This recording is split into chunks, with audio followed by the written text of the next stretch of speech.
Bonjour à tous. Il est député européen Front National depuis 2014, ancien porte-parole de Marine Le Pen, secrétaire national du FN. Bonjour Nicolas Bay. Bonjour. Alors vous êtes plutôt Marion Maréchal Le Pen ou plutôt Florian Philippot? Bon, je suis surtout Marine Le Pen. Le mouvement est rassemblé derrière elle dans la perspective de la grande bataille de la présidentielle et des législatives qui suivront. Et les différentes. Ça veut dire quand même que vous êtes plutôt Florian Philippot puisqu'elle-même prend le parti de Florian Philippot. Non, pas du tout. Non, je ne crois pas du tout. Je crois que Marine Le Pen, elle est au-dessus de tout ça. Elle rassemble les Français et qu'il y ait dans un mouvement qui représente 30% des Français aujourd'hui et peut-être plus demain des personnalités et donc des parcours, des sensibilités différentes. C'est normal, mais elle a rappelé quelle est sa position à elle, quelle est la position qu'elle porte, elle, comme candidate à l'élection présidentielle. Et encore une fois, je crois que voilà, le rassemblement, il est une réalité, voilà, au-delà des petites différences qu'il peut y avoir entre les uns et les autres. Qu'est-ce qu'elle joue, Marion Maréchal Le Pen? Quelle est son intention politique derrière? On est à 6 mois de la présidentielle. Est-ce qu'elle ne joue pas l'échec de Marine Le Pen et quelque chose derrière? Non, pas du tout. Écoutez, d'abord, c'est à elle qu'il faut poser la question. Et ensuite, pour le reste, je crois qu'encore une fois, elle, comme l'ensemble des autres personnalités, des figures du mouvement, des parlementaires, des dirigeants, nous sommes tendus vers un objectif qui est de porter Marine Le Pen à l'Élysée. Et encore une fois, je crois qu'on est tous d'accord sur l'essentiel. L'essentiel, c'est quoi? C'est que la France, pour défendre son identité, retrouve sa souveraineté, que les Français soient établis dans leurs droits fondamentaux, qu'on ne soit plus enfermés dans ce carcan de l'Union européenne qui aujourd'hui nous empêche de défendre les intérêts vitaux de notre peuple, qu'on combatte enfin l'immigration massive et l'islamisme radical. C'est là-dessus que nous sommes unis et c'est là-dessus que nous sommes crédibles par rapport à la droite et la gauche qui ont mené à la même politique qui a consisté à trahir, à abandonner les Français. Et cela dit, est-ce que Marion Maréchal Le Pen ne touche pas un point stratégique crédible, important? Il y a François Fillon qui peut séduire une partie de votre électorat catholique conservateur. Elle remet sur la table les sujets de société avec l'avortement. Est-ce que c'est pas malin? Non, mais je crois surtout que François Fillon n'a pas beaucoup de crédibilité. François Fillon, il a un bilan à Matignon pendant 5 ans. Tout ce qu'il a fait a consisté à augmenter massivement les impôts. Donc aujourd'hui, il se présente comme le champion de la baisse des impôts, alors qu'il a fait le contraire. C'est lui qui a accéléré l'immigration dans notre pays. C'est lui qui a aussi installé l'islamisme radical au cœur de la République, avec l'UOIF à la tête du Conseil français du culte musulman. C'est lui qui a désarmé la France en effondrant les moyens, les effectifs de la police, de la gendarmerie, de l'armée et des douanes. Donc je crois qu'il est lourdement discrédité et je crois surtout que le projet qu'il porte aujourd'hui, c'est un projet qui met de côté 95% des Français et notamment les classes populaires, les classes moyennes ou les familles qu'il prétend par ailleurs défendre. Parce que très concrètement quand même, ce sont les familles françaises qui seront les premières victimes de la politique de François Fillon. Quand on voit par exemple l'assurance maladie qu'il veut totalement disloquer, il est en train de changer. Oui, bah, on verra. À ce moment-là, ça pose un problème de constance et de sincérité. Il y a eu un message à l'adresse des familles et notamment des familles catholiques avec le quotient familial, les chrétiens d'Orient. Il y a eu toute sa campagne en fait était à l'adresse des catholiques. Ça, c'est de la communication. Nous ne mettons pas les Français dans les petites cases. On ne s'adresse pas à telle ou telle petite catégorie en particulier. On s'adresse à tous les Français, quelles que soient leurs origines, sociologiques, politiques, etc. François Fillon, moi, je note qu'il y a une distorsion spectaculaire entre les messages qu'il essaye de distiller comme ça pour séduire telle ou telle catégorie de l'électorat et la réalité de son projet et la réalité de son bilan. Parce que c'est lui qui a supprimé la demi-part pour les veufs et les veuves ayant eu des enfants. C'est lui qui a supprimé les avantages pour les jeunes mariés. C'est lui qui aujourd'hui ne veut pas remettre en cause, par exemple, la loi Taubira. Enfin, donc on voit bien que finalement, il défend pas les familles. Elle l'attaque sous l'angle de son projet. Donc c'est le candidat de la casse sociale. Elle a d'ailleurs le même angle d'attaque que la gauche contre lui.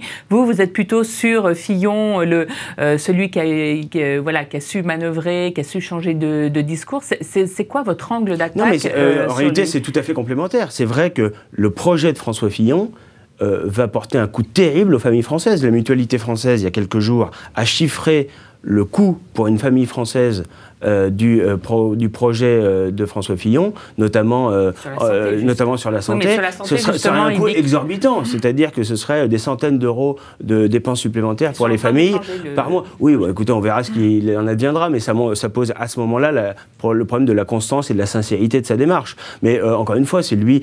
On voit bien qu'il défend aujourd'hui un modèle totalement dérégulé, qui profitera à la finance internationale au détriment finalement de l'immense majorité des Français, à la fois des salariés, mais aussi d'ailleurs des TPE, PME, des patrons de l'entreprise, de l'économie réelle, qui seront les premières victimes de la politique de François Fillon. On voit bien que finalement, entre François Fillon et Emmanuel Macron, il n'y a pas de différence. Patrons, ils attendent un discours plus libéral. Mais ils attendent surtout que l'État joue tout son rôle, mais ne joue que son rôle. C'est-à-dire que c'est exactement le projet que porte Marine Le Pen. Pen. C'est-à-dire un État stratège et protecteur, le patriotisme économique, les protections douanières, tout ça, Fillon n'en veut pas parce qu'il est soumis à Bruxelles, et en même temps, un État qui allège la fiscalité, les charges sociales, les contraintes administratives sur les entreprises. Or, c'est exactement le contraire qu'a fait François Fillon quand il était à Matignon pendant 5 ans. Et nous, ce que nous défendons, c'est qu'on puisse permettre voilà, à l'économie réelle de prendre des initiatives, de se développer, de donner de la compétitivité à nos entreprises. Politiquement, on sent bien en ce moment que tout bouge. François Fillon, personne ne l'attendait, y compris vous, a été désigné par les électeurs de droite. Emmanuel Macron réussit une percée dans les sondages et a mobilisé 10 à 15 000 personnes porte de Versailles. Est-ce qu'il ne faut pas remettre en cause tous les dogmes, y compris celui que vous serez forcément présent au second tour de la présidentielle? Et comment vous affrontez cette nouvelle donne? Encore une fois, moi je crois que le Front National a connu une croissance électorale très constante, quels que soient les scrutins, les enjeux, la participation au cours des dernières années. Et Marine Le Pen peut s'appuyer sur un socle extrêmement solide. Toutes les enquêtes d'opinion la placent non seulement au second tour, mais dans la plupart des cas en tête, même au soir du premier tour. Je crois en revanche que la candidature d'Emmanuel Macron, elle est de nature à affaiblir aussi bien le Parti Socialiste que François Fillon, parce que finalement, Macron... C'est un candidat neuf. Je crois que c'est surtout... Et elle joue sur l'antisystème. Donc, oui, à un moment ou à un autre, ça peut peut-être... ceux qui en ont ras-le-bol de la classe électorale, la classe politique d'aujourd'hui, peuvent choisir Macron. Mais je crois pas, parce que Macron, le problème, c'est que c'est un peu la synthèse de l'UMPS. C'est le banquier d'affaires devenu ministre socialiste. Aujourd'hui, c'est le candidat qui fait la jointure entre François Fillon et peut-être Manuel Valls. Mais finalement, qu'est-ce qu'il défend comme idée originale, comme projet nouveau ? Il n'y a rien. Nous, ce que nous défendons, c'est un projet totalement alternatif. Quand il réunit 10 000 à 15 000 personnes porte de Versailles, vous qualifiez ça comment? C'est une démonstration de force? Oui, sans doute, mais je veux dire, on en a vu d'autres. Vous n'avez jamais réuni autant de monde? Si, écoutez, nous, on les réunit d'abord dans les urnes, hein, les électeurs. Hein. Et Emmanuel Macron, jusqu'à démonstration du contraire, il n'a jamais rassemblé dans les urnes. Donc je crois qu'il faut prendre les choses avec pragmatisme, qu'il suscite un peu d'enthousiasme. Encore une fois, la jointure entre la droite et la gauche, peut-être les électeurs qui avaient voté Alain Juppé qui sont déçus, c'est possible, mais je crois que, encore une fois, le projet qu'il porte, c'est la continuité du système. C'est l'oligarchie contre le peuple, c'est les intérêts de la finance contre les intérêts vitaux de l'économie réelle, et je crois que ce n'est pas un projet qui va enthousiasmer les Français. Marine Le Pen, justement, puisque vous parlez projet, a déjà fait une campagne, est-ce qu'il faut renouveler les idées? Est-ce qu'il faut surprendre des électeurs un peu indociles en ce moment?